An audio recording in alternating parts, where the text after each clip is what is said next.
Carbon capture and removal. They sound like something from a sci-fi novel. Machines pulling CO2 right out factory chimneys or directly from the atmosphere, storing it deep underground or transforming it into useful products. It feels distant and futuristic, yet it's happening right now.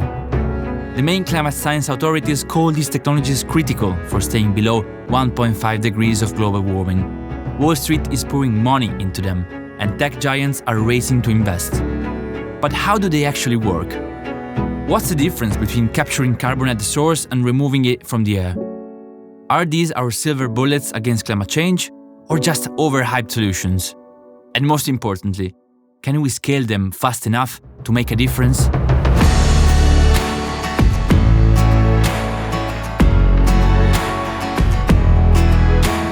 I'm Mattia Battagion, and this is The Carbon Equation, a journey through the fascinating world of carbon capture and removal technologies and their potential to reshape our fight against climate change. The Carbon Equation is a Cora Media podcast promoted by RINA.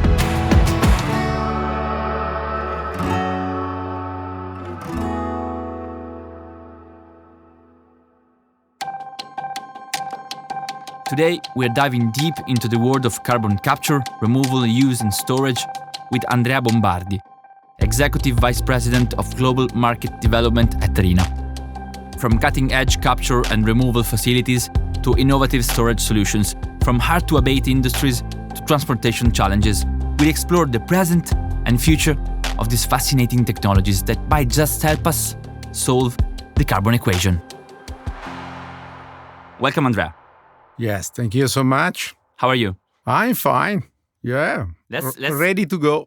Perfect. Let's dive into the questions. Yeah. The latest report from the IPCC, so the main authority on climate change, positions carbon capture as critical in most of the pathways to stay below 1.5 degrees of global warming. Why is that? Why do we need carbon capture? Yeah. Okay. The situation in terms of CO2 emission is quite serious right now because every year we reach the peak in terms of CO2 emission globally. Even if we are acting with energy transition, that means to decrease CO2 emission in the atmosphere. And so we have another point, very important, the energy consumption is going to increase due to several factors like digitalization, the new data centers, the fact that the population is increasing and we need more energy. So this is, let me say, a perfect combination, okay, of what we need to do from one side to remove all the CO2, okay, for the climate change, but increasing the energy demand and the energy supply.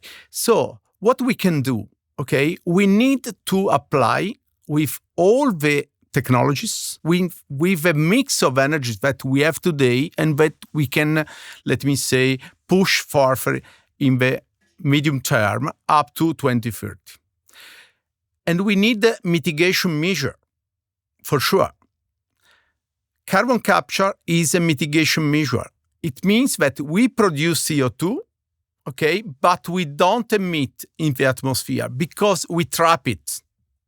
We can trap it, okay, from energy-intensive processes. We cannot trap it from every process. But if we are speaking about steel, cement, glass, ceramics, power generation, chemical and petrochemical industries, okay, they are responsible for large emission, okay, considering the total amount of CO2 emitted every year.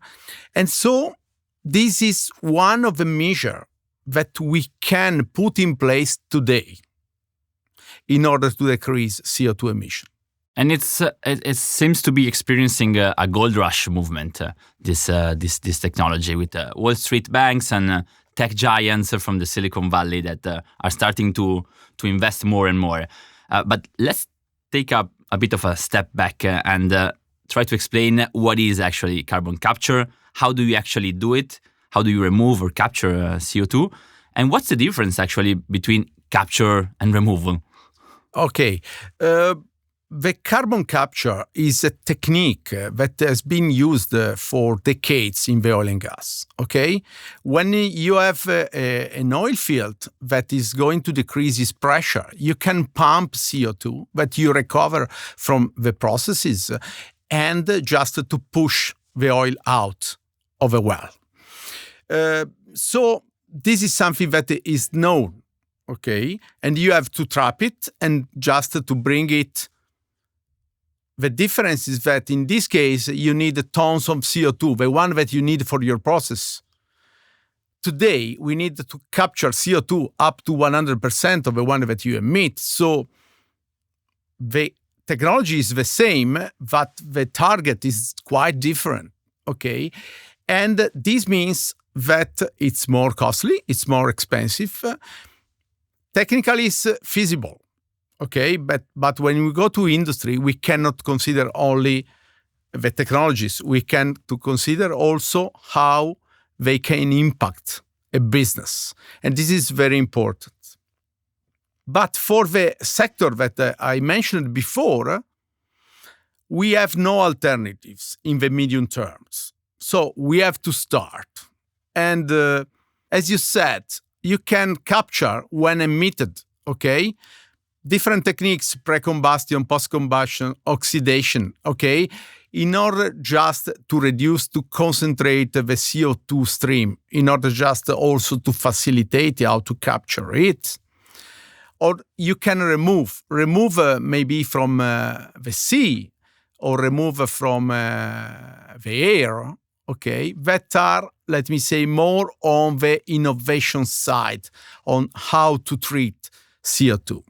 Let's dive into this, because we're seeing and listening about different approaches to this carbon capture and removal. Industrial carbon capture, as you were mentioning, direct air capture, like the Climeworks in Iceland, Microsoft recent marine carbon removal deals. And in my mind, is something like having different fishing nets for different types of fish. Could you walk us through these main technologies available and their advantages? Okay, yes. I think that we need to understand how to boost any technology. Okay, when I mean to boost, means from the efficiency, from the performance, from the cost. So any of the KPI that we have to consider for the technologies. But today, I know very well what is in Iceland. Okay, this is a really low efficiency process, very expensive in terms of energy. You spend a lot of energy to capture CO2, and also CO2 in the air is very diluted. So you spend a lot of energy to capture it. Okay, so today this technology has a low technology readiness level. That is the indicator that give you, which is the gap between the research and development and just to have an industrial technology. The same apply to remove CO2 from the sea. It's something related to the future. And I mean, we have to invest on that, okay? But today, there are not available solutions for the industry. While the carbon capture made with, let me say, traditional technologies like with amine or calcium looping or carbonates and so on, it's something that we have today, okay? We have scale technologies already in place, okay? And we think that the adoption can create the condition also to understand how to decrease the cost, okay, with a scale. Because the more you adopt the technologies, the more you can scale it and you can decrease costs. Staying on present and near future challenges, we know for a fact, as you were saying, that the use of steel, cement, plastic, petrochemicals, and other materials is increasing globally, is not decreasing. We know that for a fact. But these are what we call the hard-to-abate sectors, meaning that in the near term is difficult and expensive to produce them in a clean way. I have three questions in one here. Yeah. How much CO2 from this industry do we need to capture? What's realistically achievable? And which are the best solutions to actually reduce or offset emissions from these critical industries? Okay.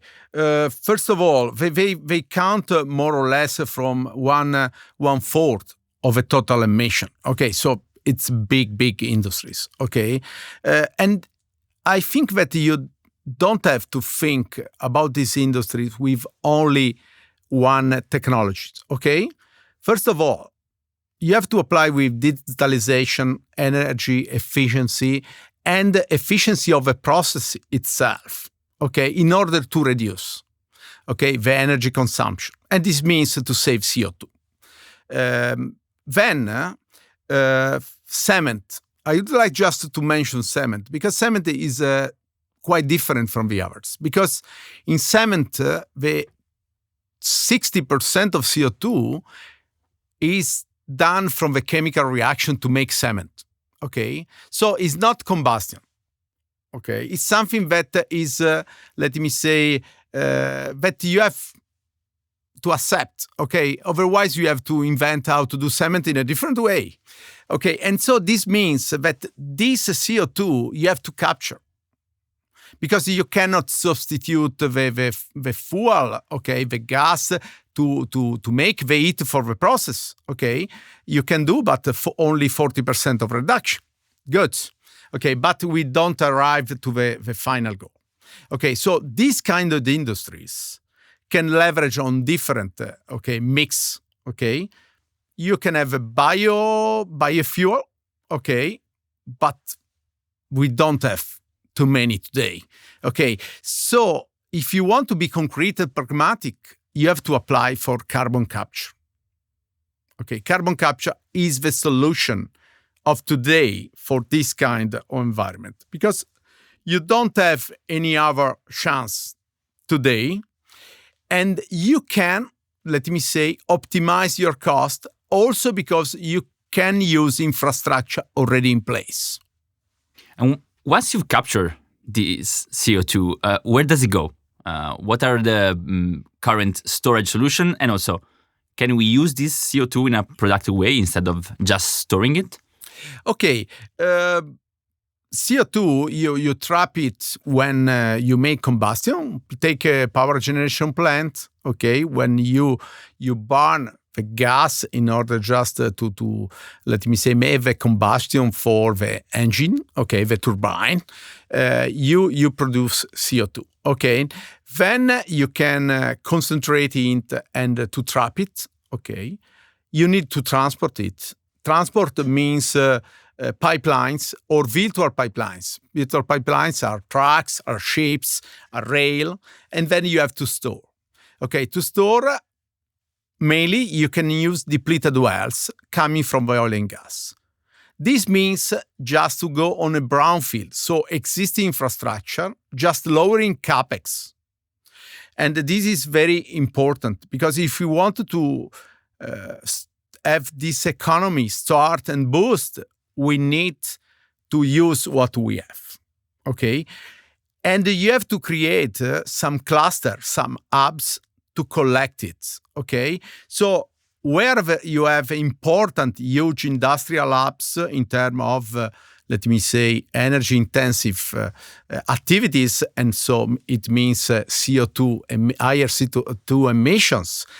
In this case, okay, you can create the condition and just understanding if you need to transfer by truck or you can, let me say, design a pipeline to reach, okay, the final destination.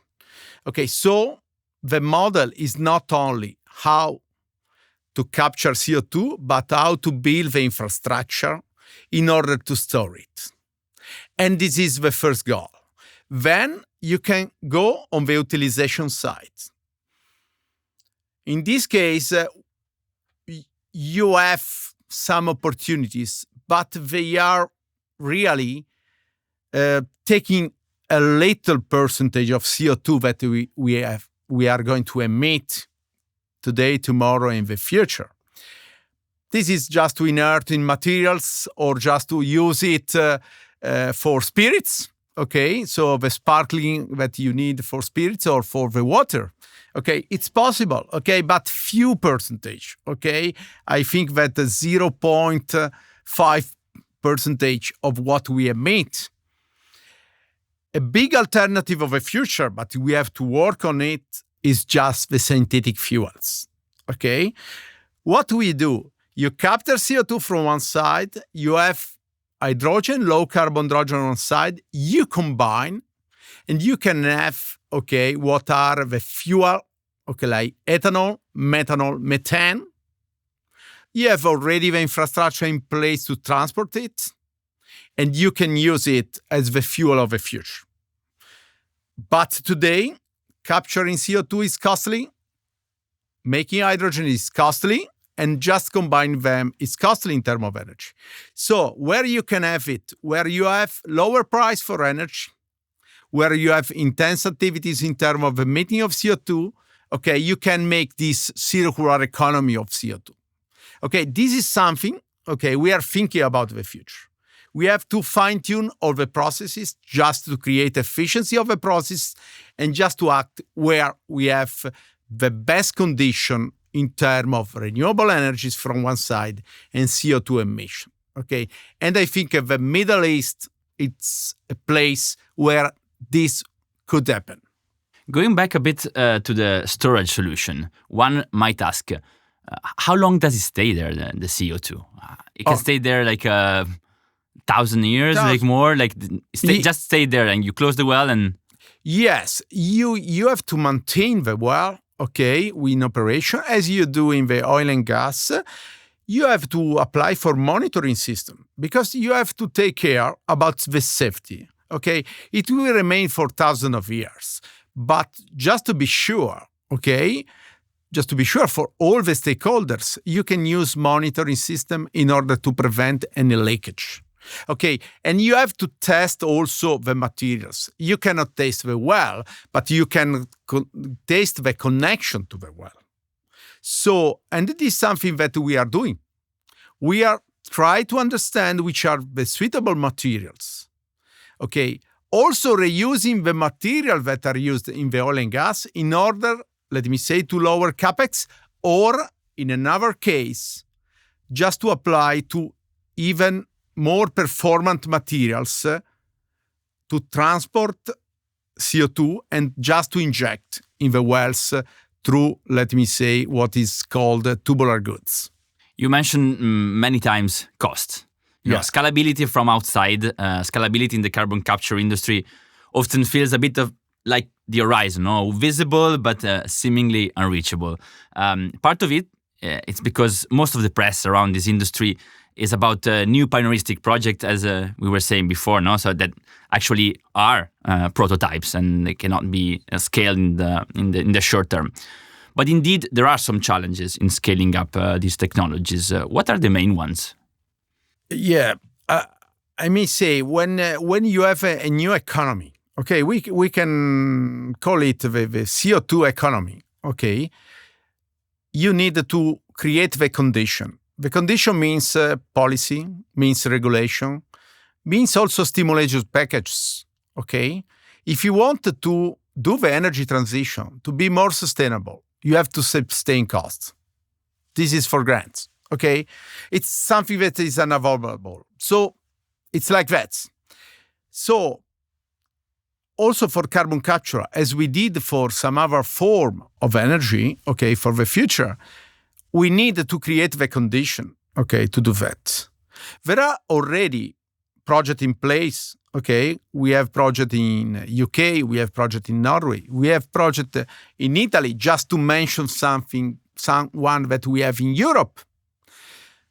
And indeed, all these countries, okay, some of them are outside the European Union. UK is financing it, okay?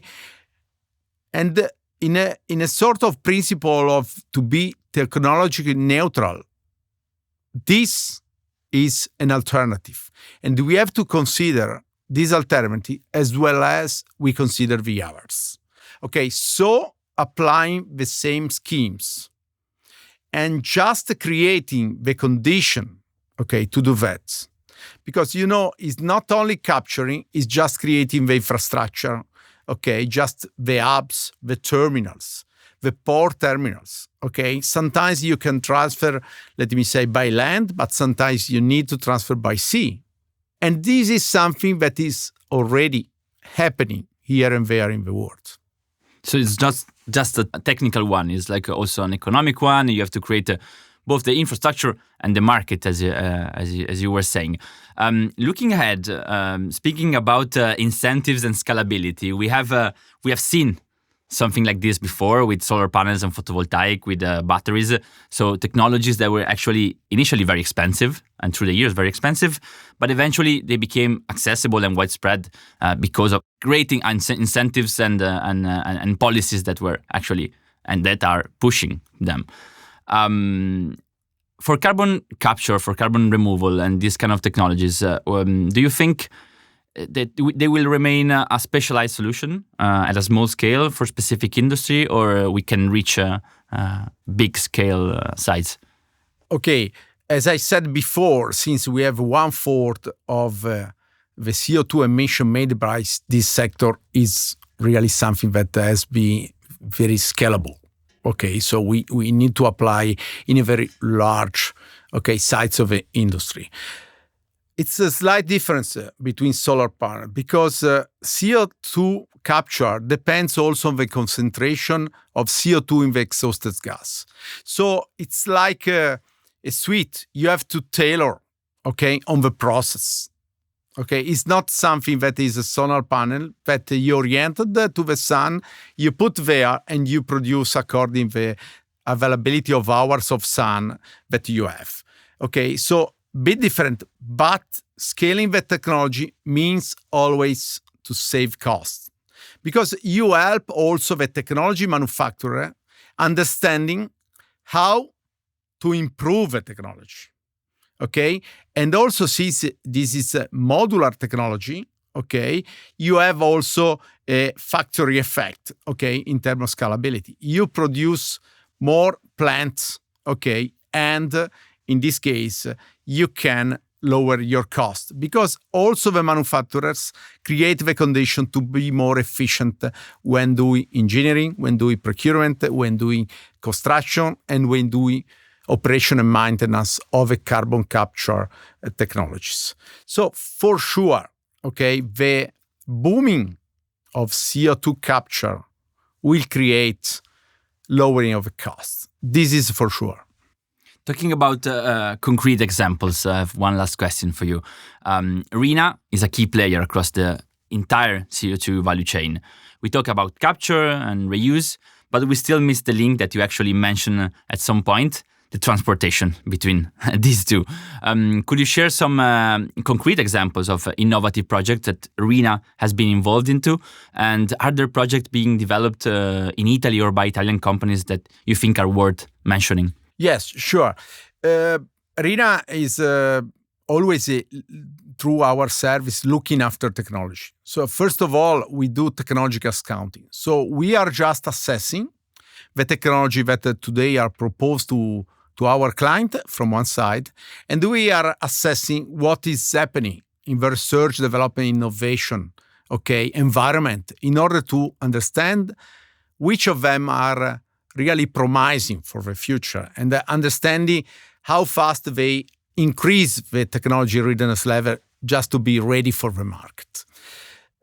This is something that we are doing for different operators, from utilities to oil and gas to hard-to-abate like steel industry, cement industries, and so on.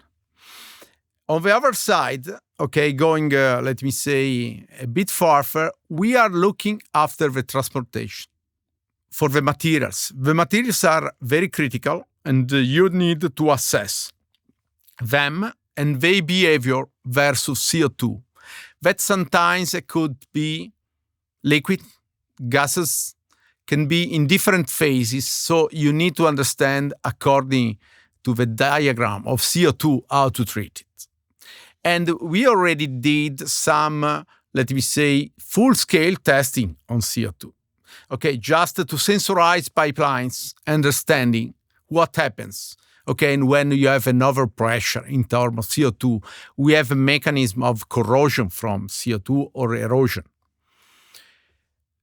On the other side, what we did, for example, for the project that we have in Italy, led by SNAM and ENI, we apply to the brownfield, so existing offshore pipelines and existing onshore pipelines to transfer the CO2. So we review with detail engineering and material, let me say, with our material expertise, the fit for purpose of existing pipelines to transport CO2. They transported the gas before, okay? So we need to understand, and we understood that they can, under certain conditions, transport CO2 with a reverse flow, okay? So not from the platform going onshore, but onshore going offshore to the platform, just to inject CO2 in the well. This is part, but we are working also on the clusterization of emission, just to define which is the best grid in order to collect from the industrial district the CO2 from different emitters. Okay, you need to understand which could be the storage, how you can transfer it with physical pipeline or virtual pipeline. And moreover, we did the visibility engineering for a terminal, because we don't have, if you don't have the depleted wells or the cavern of salt where we can store CO2, we need to transfer. So you need to have a terminal where you store CO2. You need to have CO2 carriers that brings CO2 and goes where the wells of the cavern are, and you can insert CO2. So our role is just to look after all the value chain, from technology to capture it for the transportation up to injection, okay? With mainly safety and materials are two of the key aspects for the CO2 value chain. It's amazing to realize the complexity of this value chain. That's something that's not always told, and on the press, because you actually feel there are some futuristic projects going around, and you feel they're like a utopian project, but actually then you see inside your country, and there are many actually concrete projects that are actually working towards a common goal, and there are working with existing infrastructure. That is also a thing that struck me, that we're trying not just to build new infrastructure, but to try to repurposing old ones. Yes, correct. This is something also very useful for oil and gas companies. Okay, energy companies, okay, as to, let me say, decrease the traditional activities, and this is a new business model. Okay, just it's not only what is happening in Europe. We are following a project in Southeast Asia. We are following projects in other countries, like in Greece, for cement industries. So we are acting globally on this issue, and the world is moving in this direction. So we have to consider CO2 capture and storage as one of the alternatives of the solution that we can put on the table for energy transition. It's not something that will be, let me say, in a competition with the other solution. It's a blend of solution, and carbon capture has its role in this blend of solution. Thank you, Andrea. I think it was a really fruitful and deep discussion, both for people that already knew about the technology, and for people that want to refresh their knowledge about it, and for people actually that didn't know anything about it. So thank you again, and I hope there will be other opportunities to speak about the complexity behind our energy system. Thank you, Mattia. Thank you.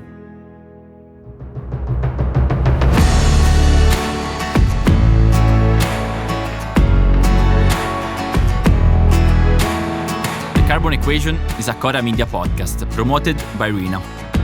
The podcast is written and hosted by me, Mattia Battagione, with editorial curation by Graziano Nani. Sound and music supervision is by Luca Micheli. Post-production and editing are done by Cosma Castellucci. The project manager is Camilla Ligorio. The producer is Martina Ponte. Post-production coordination by Matteo Scelsa. Sound engineering is by Luca Possi.